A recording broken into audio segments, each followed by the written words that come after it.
el tema del fútbol argentino. ¿Qué podemos decir del fútbol argentino? Es un fútbol que se ha caracterizado por qué. Un fútbol intenso, aguerrido, que ha sido directo también en muchos pasajes de la historia, ¿cierto? Pero digamos que ahora pasa algo, que el fútbol se ha globalizado, como la información.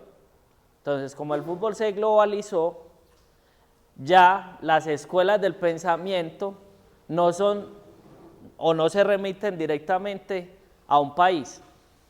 Incluso dentro de los países usted encuentra gente que piensa diferente. Por ejemplo, usted en Italia, que Italia es el catenaccio, que ahorita vamos a hablar de eso, en Italia usted encuentra entrenadores de la talla de Arrigo Sacchi, que fue el que cambió el fútbol italiano, y encuentra a uno de sus discípulos, que es Fabio Capello, pero que no juega igual que Arrigo Sacchi. Entonces, mira, son dos italianos, pero son dos italianos que, aunque trabajaron juntos en ese Milán, piensan diferente. Entonces, hoy el fútbol ya uno no puede decir, es que la escuela italiana o la escuela alemana, que es lo que dice el profe ahorita, o la escuela holandesa, porque incluso también hay transformación de entrenadores. No es el mismo Van Gaal, que inició en los 90, al Van Gaal que terminó su carrera. ¿Alguien de pronto ha estudiado a Van Gaal? Van Gaal era un señor que incluso en el mundial, en este mundial, no ve que los argentinos se iban y pelearon con él. Messi, después del partido que jugó Argentina-Holanda en el mundial, dijo, este señor no hace sino decir que él juega bonito, que juega muy bien, y mentiras, en todas partes va a encerrarse, va a copar espacios, y ese fútbol que él dice, ese fútbol no es el que se ve en la cancha. Pero Van Gaal, digamos, una transformación. Inicialmente Van Gaal le apuntaba a ese juego y a ese ADN del Ajax, pero en los últimos años, sobre todo en Manchester, esta última etapa en la selección de Holanda, el hombre ya se dedicó, digamos, a ser un poquito más especulativo, ¿cierto? Entonces, por eso es que se la cobraban. Entonces, las escuelas del pensamiento del fútbol ya no se dirigen solamente a un país, porque en un país usted puede encontrar varios matices. Dentro de esas escuelas de pensamiento encontramos una escuela de pensamiento que es ofensiva. Digamos que cuando se habla de ofensivo, pues no es que a uno le guste, en el caso personal, no me gusta mucho hablar de eso, pues porque son como conceptos más de la guerra. Digamos, hablemos de la etapa con balón. Ahí es una escuela de pensamiento que prioriza las situaciones de juego con balón. Y eso hace que cuando usted prioriza las situaciones de juego con balón, es porque quiere buscar el arco contrario, ¿cierto? Entonces, dentro de eso, las características básicas de esa escuela de pensamiento es que se preocupan por estrategias de inicio y salida de juego, construir situaciones de finalización, o sea, la etapa de creación del juego, y finalizar las situaciones favorables para el equipo. ¿Qué pasa? Que si ustedes ven estas características, las vamos a encontrar en cualquier escuela del pensamiento. Todas las escuelas del pensamiento van a tener un énfasis en el tema de inicio, de creación y de finalización. Pero ahorita vamos a explicar, al menos desde lo que nosotros pensamos, digamos que esa es una construcción personal, cuál es la diferencia de cada una de las escuelas de pensamiento del fútbol. Entonces está la primera, que es la del pensamiento con balón, y ahí encontramos a este señor. Ahorita hablaban de la alta influencia que ha tenido la escuela holandesa en el tema del juego de posición, de la pelota, de buscar el arco, de los espacios, de todo ese tema, pero realmente el que inició con esta forma de ver el juego le dio una estructura inicial, y que es uno de los abanderados más grandes que tiene el fútbol total en la historia, es Vic Buckingham, y es inglés. Este señor Este señor tuvo que irse de Inglaterra porque en Inglaterra no le copiaban lo que él quería. A él le gustaba más el juego combinativo. Y en Inglaterra, ustedes saben que históricamente el fútbol fue muy directo. Ha sido, pero yo diría que fue, porque si ya hoy vemos el fútbol inglés, es totalmente diferente.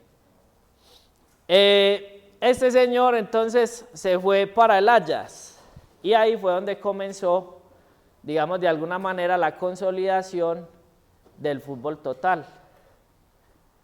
Adivinen quién le recibió a él cuando ya no fue más técnico del Ajax. Ya ahorita Bueno, sí señor, ese señor, Rinus Michels. Rinus Michels es el papá de todos los que profesan el fútbol total. ¿Qué busca el fútbol total?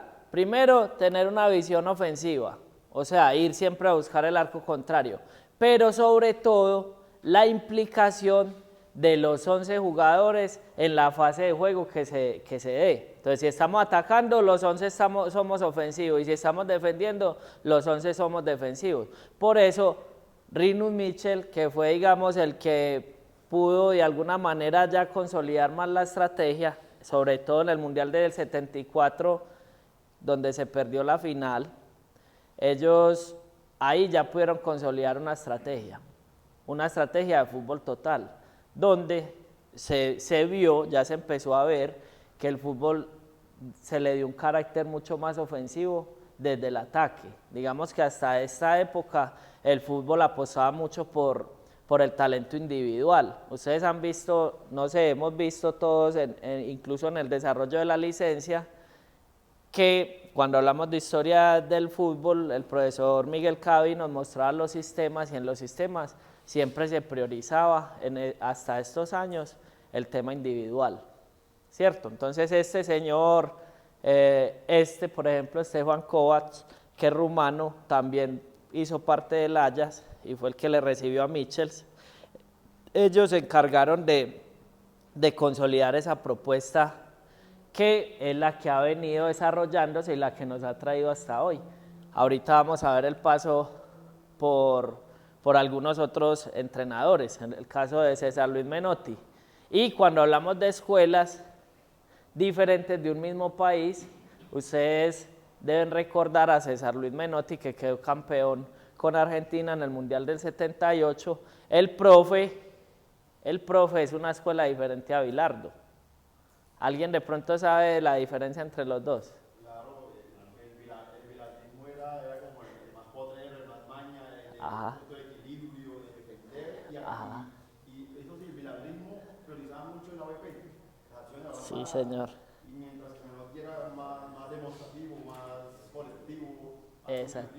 Exacto, eso es. Y son dos escuelas de pensamiento, son dos personajes de escuelas de pensamiento distintas que vivían en el mismo país. El señor Tele Santana, que es brasilero, el Mundial del 82, ese Brasil, digamos que es uno de los mejores de todos los tiempos, si no el mejor, tenía grandísimos jugadores, le apostaba mucho al juego ofensivo y tenía a Tele Santana como su entrenador. También podemos decir que el profe tuvo grandes apariciones en temas de Copa Libertadores y siempre se profesó un fútbol muy ofensivo. Acá está Saki. Saki es un profesor que es de admirar. ¿Por qué? Y nos puede servir de ejemplo a nosotros. El profesor Arrigo Saki nació en la cuna de la otra escuela, que es la defensiva, o la que prioriza los movimientos sin balón. En la época que el profe dirigía, que digamos él se hizo fuerte en los años 80, en los principios de los 80 él debutó como entrenador y después a finales fue que tuvo la oportunidad de dirigir al Milán, a ese Milán famoso que le ganó a Nacional la Copa Intercontinental. Este profe, aunque nació en Italia y Italia era un país netamente defensivo, él hizo grandes cambios y revoluciones. De hecho, él tiene alumnos muy aventajados en el tema defensivo, como ahorita lo hablamos de Capello, podemos hablar, no sé, de Lippi, que también tiene cosas de él, pero también él entrenó a Rijkaard, al mismo Ancelotti. Este es el maestro de todos ellos. Y uno de los grandes cambios que hizo en la parte táctica del fútbol italiano fue que eliminó el líbero. O sea, en Italia siempre jugaba líbero, doble stopper. Y él eliminó el líbero para poder, digamos, tener más hombres en otras zonas de la cancha. Aunque él es un abanderado también del fútbol total y el avance que se le dio luego a esta forma de pensamiento, todavía el sistema del hombre básico era el 4-4-2, pero tenía una intención muchísimo más de ataque que la que habían tenido los italianos hasta esta época. Sacchi influenció mucho a otras personas que ahorita vamos a ver, que posibilitaron que se pudiera expandir el fútbol total en todo el mundo. Acá tenemos al profesor Francisco Maturana. Digamos que en Colombia no valoramos al profe, pero si usted pregunta a uno de todos estos señores que acabamos de mencionar, ellos enmarcan al profesor Francisco Maturana y su propuesta de juego en Atlético Nacional de los Puros Criollos, donde empezó el proceso en el año 87, y la selección Colombia del Mundial del 90 y 94 como uno de los equipos a seguir en el fútbol ofensivo de posición. Entonces, a uno, pues, en lo personal lo digo yo, a uno le da tristeza que una persona que ha hecho tanto en el fútbol internacional no sea valorada lo suficientemente en nuestro fútbol. Uno de los objetivos de la charla era regalarles este obsequio a todos ustedes. Yo tuve la oportunidad de escribir el libro del profesor Francisco Maturana. Entonces, lo que hablamos con José era que pudiéramos traer el libro y que ustedes se pudieran dar cuenta un poco más de cerca del proceso que vio el profesor Maturana, sobre todo en los años finales de los 80 y todo el proceso que hizo con la selección Colombia. ¿Qué pasa con el profe Maturana? Lo mismo que decíamos ahorita de Luis Van Gaal, que el profesor Maturana, pero que durante los años fue transformándose, digamos que fue ya un poquito más defensivo. Maturana revolucionó el fútbol colombiano y ahí hagamos un paréntesis para que hablemos un poquito del fútbol colombiano. Podríamos decir que históricamente son tres entrenadores los que le han aportado algo distinto a nuestro fútbol. El primero es el argentino Osvaldo Juan Zubeldía. Osvaldo Juan Zubeldía fue el primer entrenador que vino a Colombia y profesionalizó el fútbol. Cuando llegó Zubeldía en el año 76, todavía en Colombia no se entrenaba ni siquiera todos los días. No se entrenaba todos los días en el fútbol profesional. Se entrenaba los martes y los jueves. Los martes se hacía un trabajo físico y los jueves se hacía fútbol y se jugaba el fin de semana. Osvaldo Juan Zubeldía fue el que le dio la posibilidad a nuestro fútbol de empezar a entrenarse todos los días, incluso a doble jornada.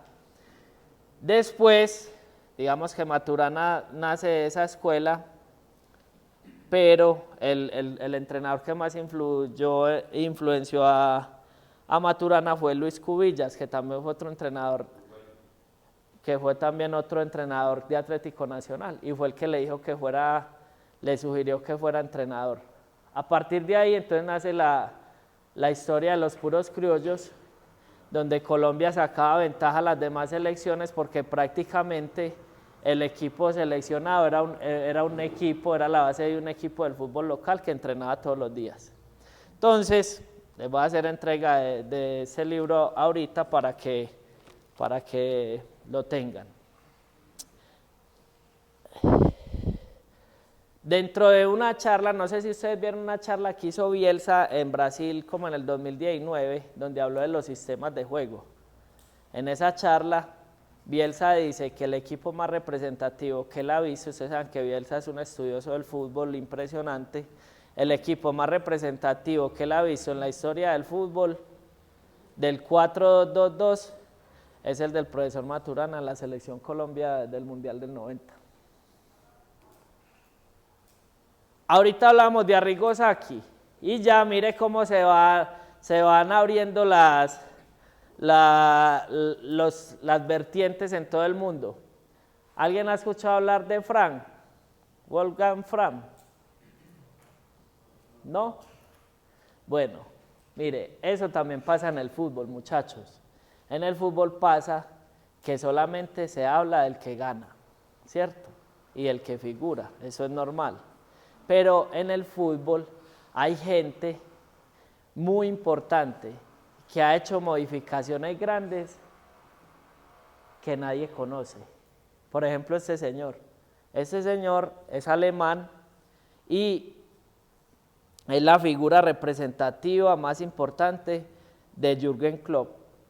Él es el maestro y es el que llevó el fútbol total a Alemania, incidido totalmente por Arrigo Sacchi.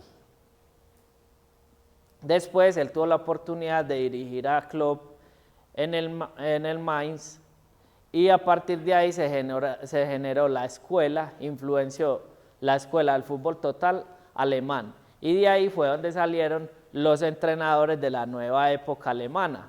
Entonces ahí podemos hablar de Klopp, de Tuchel, de Flick, de ¿quién se me queda? Nagelsmann, este señor, que desafortunadamente no tuvo grandes logros en la Bundesliga.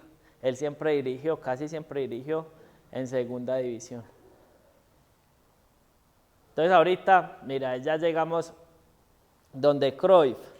Cruyff es un bendecido. Digamos que tenía mucho talento, pero es un bendecido. Todos estos señores dirigieron a Cruyff. Michels, Kovacs y Buckingham, que fue el que lo puso a debutar. Entonces, a partir de ahí, mire pues la influencia que tenía desde el Ajax. Él tuvo la oportunidad de ir al Barcelona y comenzar a desarrollar también nuevas innovaciones en el fútbol total. ¿Qué pasa? Todo el mundo dice, pues todo el mundo habla de la visión del modelo de juego del Barcelona, pero el Barcelona siempre no fue lo que es hoy. Incluso, me voy a adelantar un poquito, uno de los grandes referentes que tiene el Catenaccio se llama Helenio Herrera. Helenio Herrera es un argentino que después fue a jugar a Francia y que tuvo la oportunidad de dirigir mucho tiempo en Italia, defensivo como él solo. Y Helenio Herrera dirigió el Barcelona. Entonces pasa, ustedes ayer lo hablábamos, pero es que este equipo tiene un modelo de juego, pero contrata al profesor Guimaraes, pues eso ha pasado en la historia en todos los equipos hasta que se va consolidando un modelo. Son digamos, procesos normales que tiene toda institución mientras que consolida un modelo. ¿Qué pasó en el caso de Barcelona? Que aunque Buckingham, Kovacs y esos entrenadores, Michel, se hicieron parte del Barcelona, el que pudo consolidar la metodología fue ese señor. ¿Cómo se consolida una metodología en el fútbol? En un club. ¿Cómo la puede consolidar uno? Eso, es la única. Es la única. Usted puede tener una muy buena metodología, pero si usted no gana, no pasa nada. No sirve nada. Entonces este señor, con el Dream Team, ganó todo. Entonces eso le dio la posibilidad al Barcelona de poderse orientar y de poder consolidar su metodología durante el tiempo. ¿Cuáles son los hijos de él? De Cruyff. ¿A quién dirigió Cruyff? ¿A quién más? a Luis Enrique, sobre todo esos dos, que son los que ya vamos a dar después. Después tenemos también un caso atípico, yo diría que Marcelo Bielsa es muy parecido al tema que hablamos de Saki. ¿Por qué? Porque ustedes saben que el fútbol argentino también viene de una escuela que es muy influenciada por la italiana. Ustedes saben que los argentinos tienen mucha ascendencia italiana y los argentinos juegan muy parecido a lo que se juega en Italia, a ese catenaccio. Incluso uno de los grandes exponentes del catenaccio hoy, ¿quién es? Argentino. Simeone, eso es. Entonces este señor es un verdadero revolucionario, también como Saki. ¿Por qué? Porque se crió en un entorno donde toda la información que recibía lo llevaba a otra escuela. Y a pesar de eso, él pudo montar su propio modelo de juego, su propio modelo de trabajo, donde incidía directamente en el tema ofensivo. No sé cómo vamos, muchachos, ¿alguna pregunta? ¿Están aburridos? ¿Vamos bien?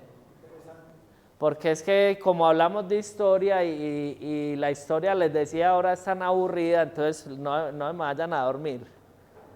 Listo. Después entonces hablamos de Klopp, que ustedes ya de aquí para acá, ya ustedes ya pueden hablar más que yo de todos estos entrenadores.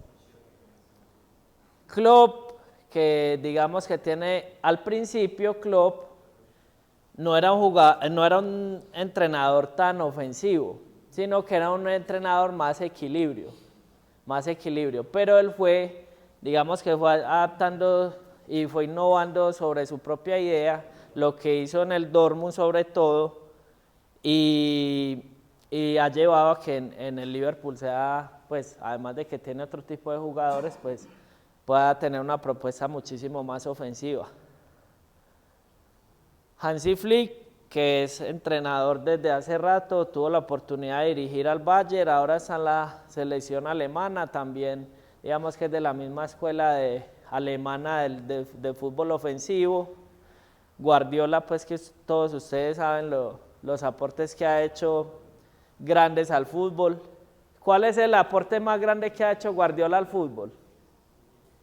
A ver, ¿quién me dice esa pregunta, esa respuesta?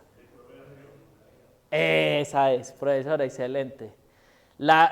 Todo el mundo habla de los equipos de Guardiola, que muy bonito, que juega muy bien, que pero la gran innovación de Guardiola en el fútbol es la incorporación del arquero en el fútbol ofensivo.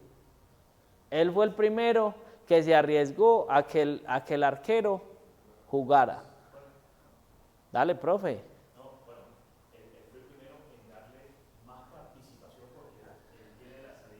Sí. Total.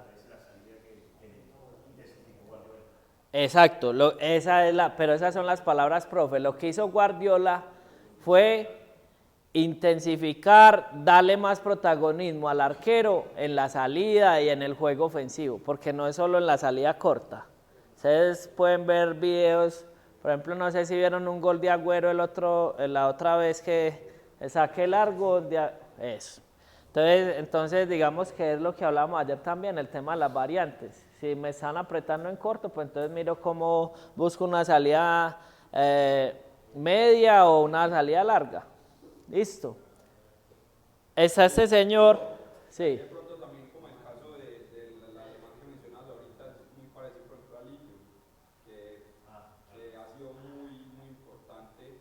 Incluso Total. Guardiola se va a jugar a México solo para que lo dirija, pero obviamente Ligio pues no ha tenido como entrenador en propiedad. Es igual que Fran. Lillo es igual que Wolfgang Fran. ¿Qué pasa con él? Que no ha ganado. Pero Bielsa ha ganado más que ellos. Y Bielsa ha tenido más figuración, fue a mundial y todas las cosas. Estos manes no. Y siendo muy buenos, no ganaron. Entonces no, en la historia del fútbol uno se queda triste. Por ejemplo, Lillo tiene que estar acá. Pero entonces si uno va, digamos, a lo que ha conseguido Lillo, y en Nacional y no lo aprovechamos. eso que estamos hablando me lleva a decirles algo, que uno leyendo a todos estos manes, uno se da cuenta y viendo, no sé si alcanzaron a ver algo de la selección hoy, sobre todo en el segundo tiempo, jugó bien la selección. Entonces el narrador, no sé quién era el que comentaba, creo que era Carlos Antonio, decía pues que la Colombia estaba jugando como a una muy buena intensidad, que muy buen juego, y había un pelado que juega en Águilas, ¿cómo es que se llama? Castaño, que ¿cómo? Castaño, sí, que era increíble que un jugador que estaba en la liga colombiana jugara tanto y jugara a esa intensidad. Entonces, eso yo lo relacionaba con estos manes, porque además estaba pues pensando en la presentación. Muchachos, sáquense de la cabeza, les pido ese favor, que saquen de la cabeza que no se puede jugar a una alta intensidad en el fútbol colombiano. Que no se puede jugar a una alta intensidad en el fútbol colombiano. Pero ¿sabe por qué marcan la diferencia de estos manes y en el fútbol europeo? Porque ellos se fijan mucho en los detalles. Cómo colocó un pie, si tenía que estar un paso adelante, un paso atrás, mi perfil. Muchachos, al entrenador de ese nivel lo hacen los detalles. Ayer, cuando estábamos hablando en la clase de modelo de juego, a todos, yo los escuché a todos, y todos ustedes saben mucho de fútbol. Todos, acá todo el mundo tiene los conceptos claros y uno aprende bastante de todos ustedes. Pero el entrenador de fútbol se conoce en los detalles. ¿Y qué es lo que nos aleja a nosotros como fútbol colombiano de esa intensidad, de ese nivel? Son los detalles. La concentración de nuestros jugadores, la concentración nuestra, aprender a saber qué requiere cada juego, interpretar. Eso es lo que a nosotros nos puede dar un salto de calidad, porque el conocimiento todos ustedes lo tienen. Profe, aprovechemos pues este espacio para hidratación. Ustedes saben que en el fútbol es muy importante tener estos espacios para tranquilizarnos, para mirar el juego desde otro punto de vista y poder seguir trabajando. Ahorita nos vemos. Mira, les voy a contar esa historia. Yo dirigía un equipo, cualquiera, y vamos a hacer un rondo, muchachos, listo, empezamos a hacer un rondo. Entonces el equipo que recuperaba la pelota, ¿saben qué hacía? El que recuperaba la pelota, con la mano. Entonces yo dije, ¿cómo así? Venga, espere, usted cuando juega un partido, usted recupera el balón y lo para con la mano y juega. Ah, no, profe, bueno, entonces no vuelva a hacer eso en el rondo. Usted no puede parar la pelota con la mano y jugar. En el rondo cambiamos de una vez los roles. Listo, recuperé la pelota, juego y eso es. Y el que la perdió, de una la va a recuperar. Eso es un detalle, uno de muchos detalles. Podríamos hablar de más. Sería bueno que usted en el rondo tenga un jugador de más, porque a veces uno le toca trabajar solo en los equipos que está y sobre todo en el fútbol formativo. Deje un jugador de más afuera del rondo y que ese sea el recoge pelotas, tire, se fue ese balón, no vaya por él, juegue. Eso te da intensidad. Son detalles, mire que son cosas pequeñitas, pero que te ponen el equipo así. El diseño del ejercicio, ayer hablamos acá en descanso del diseño de las tareas de entrenamiento, cómo deberían de hacer. Ojalá tuviéramos espacio en estos días y habláramos un poquito de cómo diseñar las tareas de entrenamiento, cosas que les sirvan a sus equipos, que les sirvan a ustedes mismos para poder que su equipo avance. Pero bueno, nos hemos salido un poquito del tema. Los ejercicios de la sesión son muy extensos en tiempo. También. Ese es otro asunto, que todos los equipos no tienen la misma preparación ni los mismos conceptos adquiridos, ni la misma huella física. Entonces, ¿qué pasa? Que usted dice, bueno, va a hacer un rondo de 4 minutos por uno de descanso, pero usted a los 3 minutos ya ve los pelados caminando. Entonces empieza, ¡ay, no quieren! No es que no quieran, sino que todavía no tienen esa intensidad para para el desarrollo de los ejercicios. Entonces usted tiene que estar pendiente de cuánto tiempo le dura al pelado eso, ahí en su grupo, porque hay grupos. Enemigos de tener un grupo en espera. Queremos que todo el grupo esté trabajando y a veces podemos tener un grupo aquí para ir cambiando cada 10 segundos, cada 5 segundos. O cada bloque, porque sería muy bueno que se trabaje cada bloque. Bueno, pero venga, entonces sigamos acá. Estábamos también en el tema de lo del fútbol colombiano. Dijimos, Subeldía nos ayudó a profesionalizar. Pacho nos ayudó con el tema de darle una identidad al fútbol colombiano. Que entonces Nacional, los puros criollos, que sí podemos nosotros tener nuestros propios jugadores, que le demos la oportunidad a los pelados, que el toque, que eso, que lo otro, ¿sí o no? Y después, digamos que también tuvimos al profesor Ochoa, que era la escuela contraria de Pacho, que tuvo la oportunidad de jugar 3 finales de Copa Libertadores, 84, 85, 86 creo, con el América, y lamentablemente no ganó ninguna. El profe Ochoa le apuntaba más al tema defensivo, pero también fue, digamos, una de las personas reconocidas y revolucionarias de nuestro fútbol. Y después tenemos que trasegar cuántos años para poder volvernos a encontrar a una persona que haya hecho avances en nuestro fútbol. ¿Quién es? Después de Maturana. ¿Quién hizo? Dale, pro. Osorio. ¿Cuál fue el mayor aporte de Osorio al fútbol colombiano? ¿O ha sido?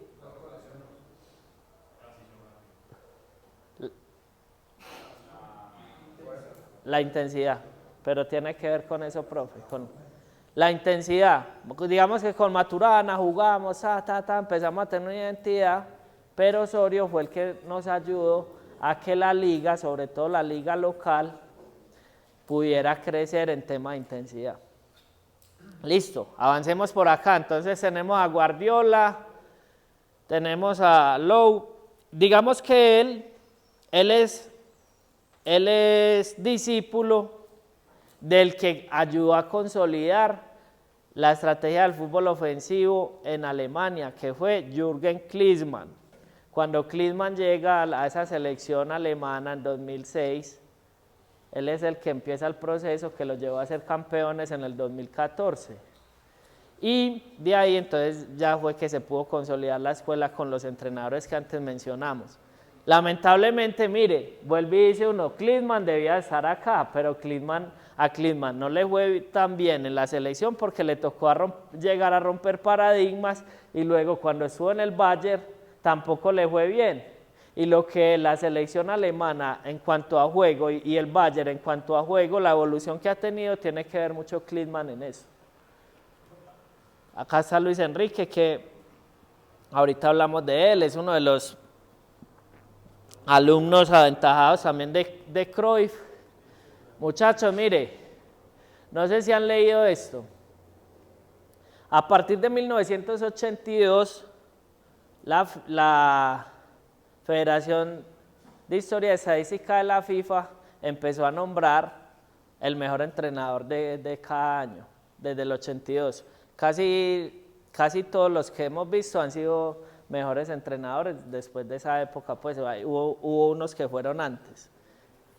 Si hablamos, ustedes pueden sacar un rato y mirar la lista de mejores entrenadores desde el 82 hasta ahora, y se van a dar cuenta que en los 80 y en los 90, a pesar de que aparecía eventualmente un man de estos como mejor entrenador, por ejemplo, miren que Cruyff fue mejor entrenador en el 87, casi todos los entrenadores de los 80 y de los 90, digamos un 70-30, fueron entrenadores ¿de qué corte? No, en 80 y 90. Defensivo, casi todos fueron defensivos. Sí, 80-90. Y ya después del 2000, digamos casi que después del Mundial del 2006, que ganó Italia, con una propuesta, ustedes ya saben cómo juega Italia, después del 2006 ya es donde apareció la nueva ola de de entrenadores mucho más ofensivos y equilibrio. Exacto, porque no se daba, claro, así es, no, incluso podemos hablar que había entrenadores de la escuela ofensiva, estaba Mitchell, Tele Santana, Cruyff, todos esos manes estaban y ganaban el premio, pero lo ganaban en su mayoría los entrenadores que tenían esa visión más defensiva. Listo, entonces está la otra escuela, que es la del pensamiento defensivo. ¿Qué es defensivo? Hombre, defensivo es cuando nosotros queremos pensar más en tapar espacios, en que el rival no nos haga daño, en cómo no nos hacen un gol, ¿cierto? Para que no nos enredemos, que a veces también teorizamos mucho en cosas básicas del fútbol. Entonces, ¿de cuáles son los objetivos? Igual, en las 3 fases de juego: evitar la construcción en situaciones de ataque del rival, evitar la construcción en situaciones de finalización y evitar la resolución de situaciones favorables del rival. Y ahí encontramos a este señor. Entonces ahí empiezan los italianos a aparecer. Este señor Rocco. Rocco es un exjugador que jugó como en los 30 y fue demasiado influenciado por esa forma de jugar defensiva. Esa forma de jugar defensiva, digamos que no es directamente creada en Italia, sino que esta forma tuvo otros países, sobre todo de la Europa Baja, donde se realizó. El señor jugó ahí, después vino a Italia, tuvo la oportunidad de dirigir al Milán, y a partir de ahí fue que se fortaleció el tema del catenaccio. Entonces el catenaccio, con este señor y con Helenio Herrera, que lastimosamente, como eran tantos entrenadores, ya cuando venía ya me di cuenta que no estaba en la presentación, se me olvidó incluirlo. Helenio Herrera, a pesar de no ser italiano, él era argentino, digamos que hizo toda su formación en el fútbol francés y después en Italia que pudo consolidar el tema del catenaccio. Listo, entonces tenemos a este señor, a Nereo Rocco, Enzo Bersot, Piontek, Venables, Box, Bilardo, que lo habíamos hablado también ahorita, ya nos habíamos adelantado un poquito, Trapattoni, Capello, Hitzfeld, que mire, casi siempre que vamos a hablar de defensa tenemos que hablar de Italia o de Alemania en esa época. Y hoy, si ustedes ven, aunque los entrenadores italianos no son tan ofensivos que digamos la mayoría, pero usted ya ve, y ahorita lo vamos a ver, en el fútbol equilibrio, que hay mucho entrenador italiano. Entonces está Conte, ¿quién más podemos decir? Mancini, Pioli, que incluso Pioli es más ofensivo, podría decir uno que es más ofensivo. Miren.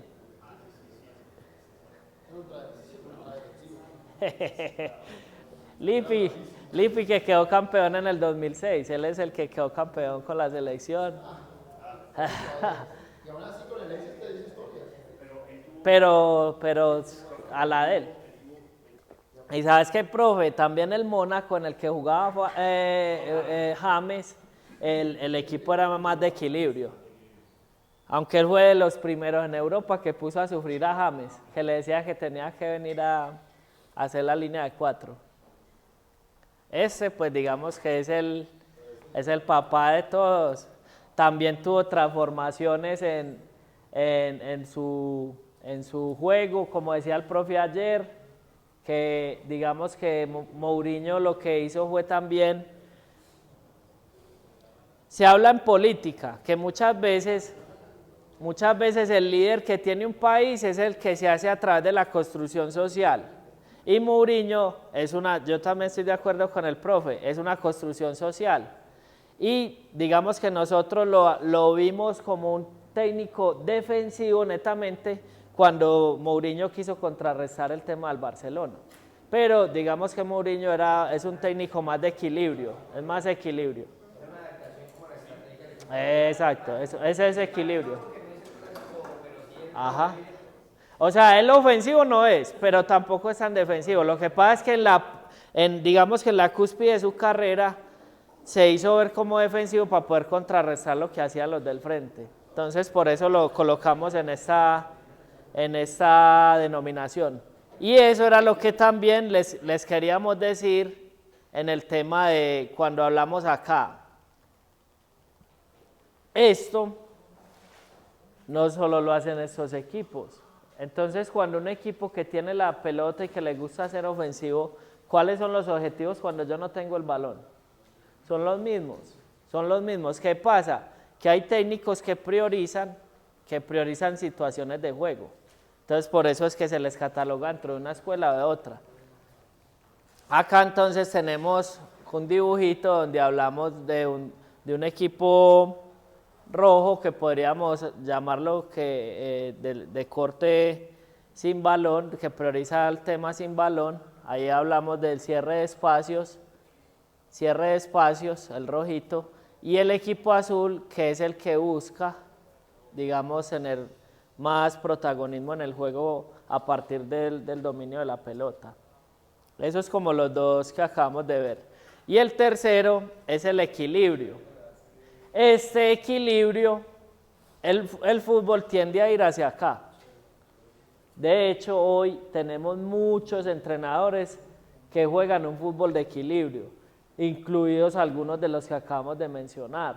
Usted también ve que cuando el Liverpool tiene que defenderse, se defiende bien y contragolpea. El City, ayer lo decía algún profesor, yo he visto a Guardiola contra las cuerdas, sí. ¿Por qué? Porque cada vez el fútbol es más parejo, muchachos. Entonces hoy nosotros no podemos pretender, no, es que yo soy muy ofensivo y me voy a ir para adelante y no trabajo la defensa. El fútbol ya no es eso, Eso. Digamos de alguna forma, para potenciar las mías, pero también tengo que trabajar con las que tiene el rival y cómo las contrarresto. Entonces este fútbol equilibrio ha ido ganando mucho espacio en el fútbol moderno. ¿Qué pasa? Que es la relación proporcional del tiempo y el espacio durante el desarrollo de la competencia. ¿Qué hago yo como entrenador? Todo el tiempo estoy mirando cómo voy a gobernar de alguna manera en el espacio y cómo manejo los tiempos del juego. Eso es el equilibrio. Y dentro de equilibrio tenemos muchos entrenadores históricos. Beckenbauer, Platini, Ferguson es un entrenador de equilibrio, que Ferguson era un entrenador que planificaba también muy de acuerdo al rival que se iba a enfrentar. Parreira, digamos que Parreira en el Brasil del 94, él hizo una innovación que incluyó a qué jugador, ¿recuerdan? ¿A qué jugador incluyó Parreira que no era tan del ADN brasilero para poder tener equilibrio? Sí, señor, ese es. Incluyó a Dunga en el 94 y 98 para tener más equilibrio. Tenemos a Van Gaal, a Rijkaard, a Pellegrini, el chileno, que también le gusta jugar, pero que es un técnico que también tiene equilibrio.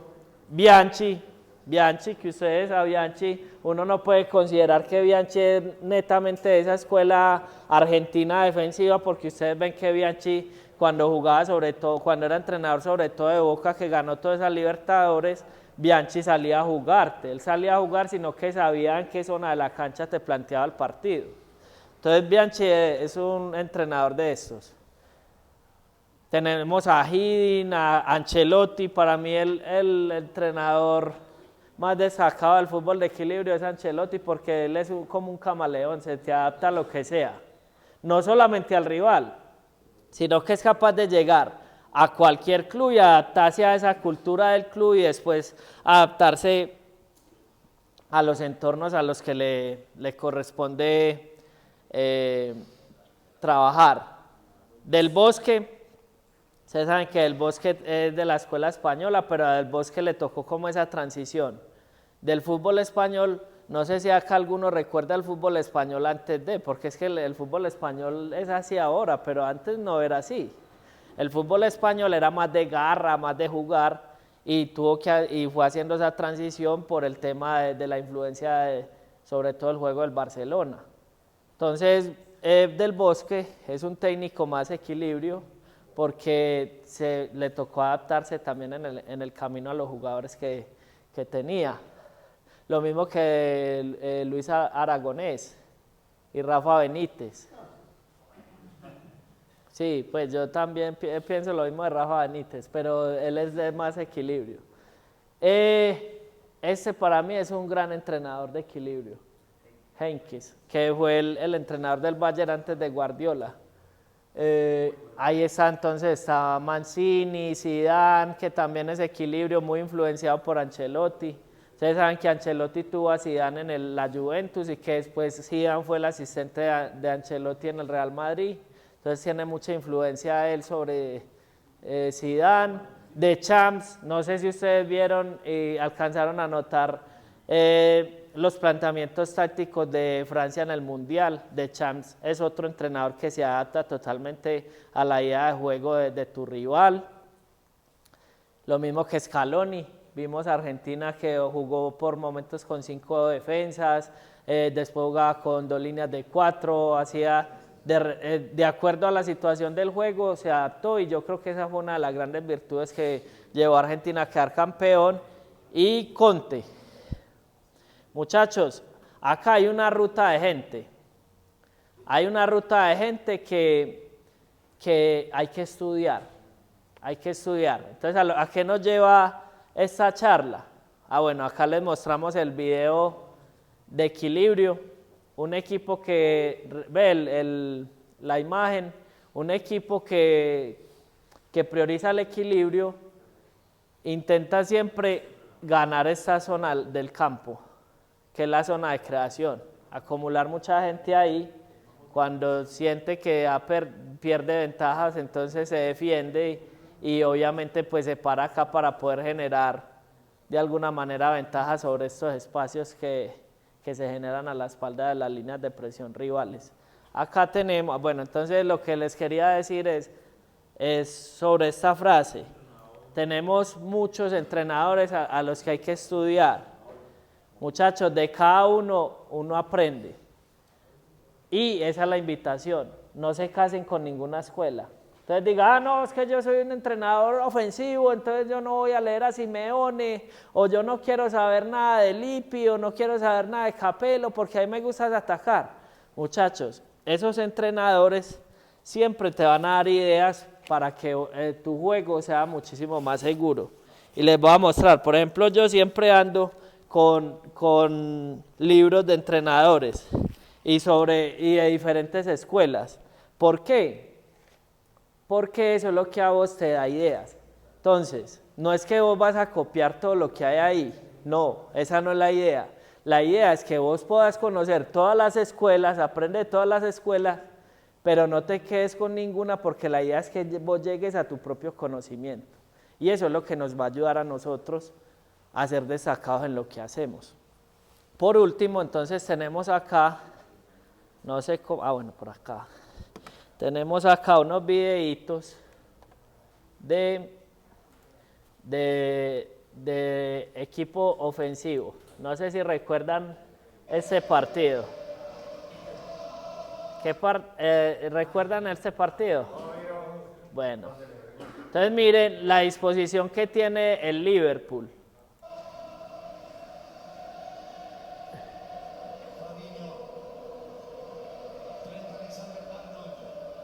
Mire, pierde la pelota y mire la disposición para recuperar, ¿ven?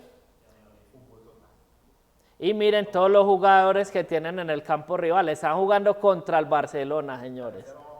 Ajá, 1, 2, 3, 4, 5, 6, 7, 8 jugadores en el campo rival y haciendo presión tras pérdida. Miren cómo copan los espacios.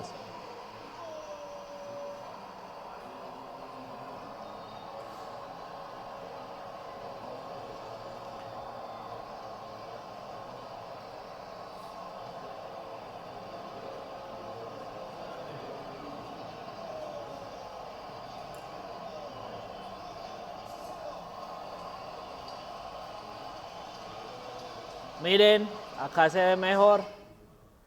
Mire la disposición de los equipos en la cancha. Entonces uno podría decir, entonces Valverde, ayer el profe hablaba que Valverde no tenía el ADN del Barça. Y puede, de alguna manera puede ser verdad. Pero digamos que también la disposición del Barça en este juego dependía mucho de la propuesta que llevó el Liverpool para remontar el marcador.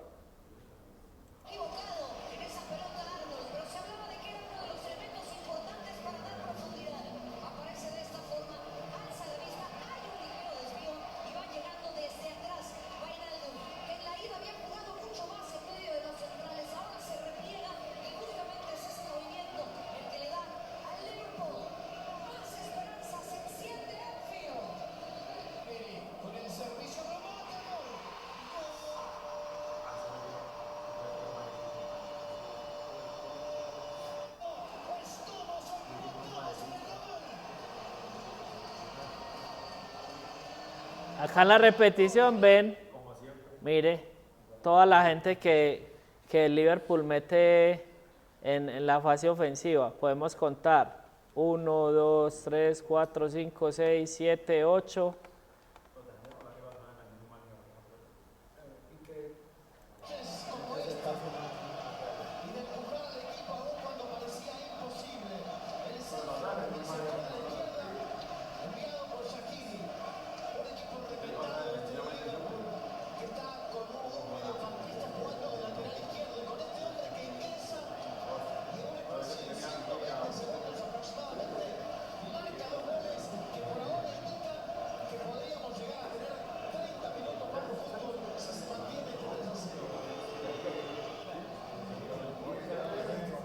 Mire, nosotros hablamos de la desatención de los jugadores de nosotros en las escuelas de fútbol y en los equipos que estamos.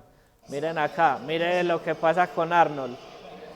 Mire, tiro de esquina, mire la actitud de todos los jugadores del Barça. Todos dándole la espalda a la pelota, mirando para otro lado. Y digamos que en ese tema de detalles es que nosotros tenemos que incidir en nuestros jugadores. Miren a Arnold se está dando cuenta de eso. Y entonces cuando él no era el que iba a cobrar, se devuelve, juega y gol.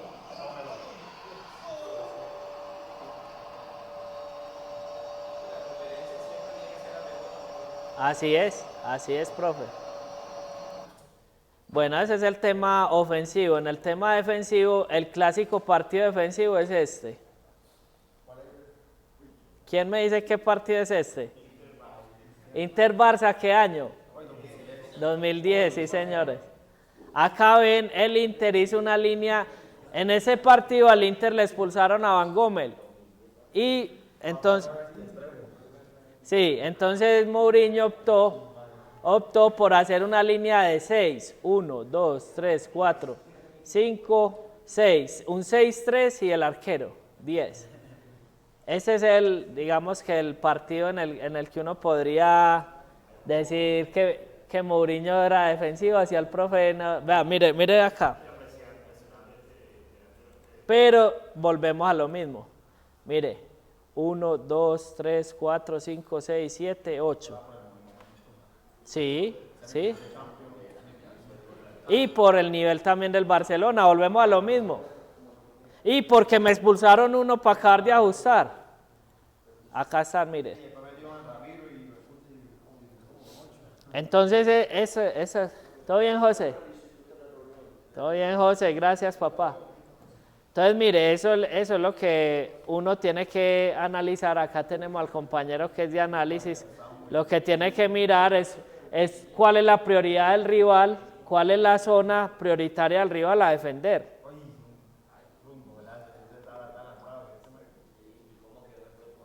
Estaban fuera.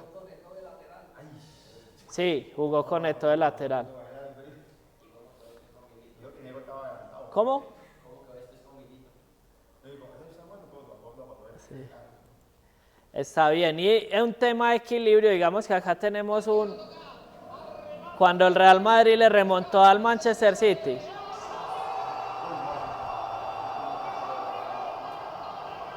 Pero se ve también la intención del Real Madrid del equilibrio. Acá lo vamos a ver.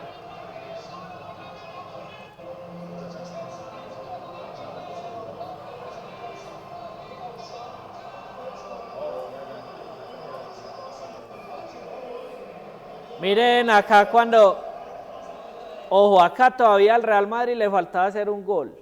Y ustedes van a ver la disposición del Real Madrid en la cancha, que es netamente de equilibrio. No pierden la cabeza a pesar de que tienen que atacar. Mire donde se paran los equipos, como lo hablamos ahorita en la imagen, donde se paran los equipos que priorizan el equilibrio en el juego. Así es. Mire, ahí están, mire. Ellos, a pesar de que necesitan ganar, no se van como locos detrás de la pelota. Ellos saben que la prioridad que tienen del espacio es esta, la zona 2. Y así son capaces de conseguir el objetivo. Miren mire que el partido se mueve ahí,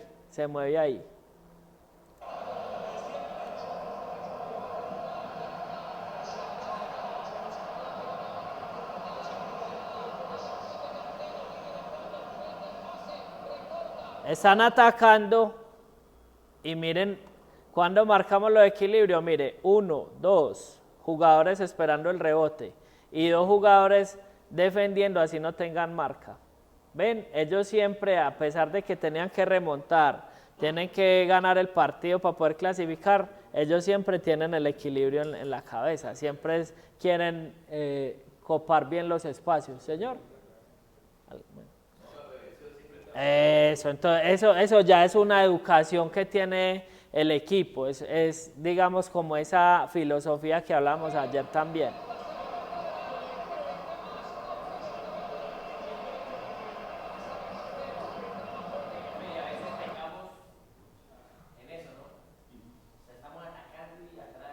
Ajá, eso esa es la fortaleza de estos equipos de equilibrio, que ellos siempre están pensando en todo.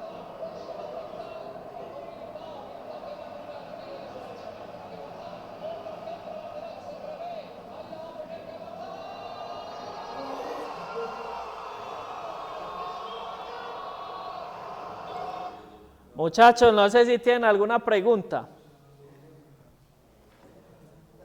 ¿No? Bueno, entonces muchas gracias por el ratico y por el espacio. Qué bueno poder compartir con ustedes. Ya les voy a entregar el librito a cada uno y muchas gracias, muchachos.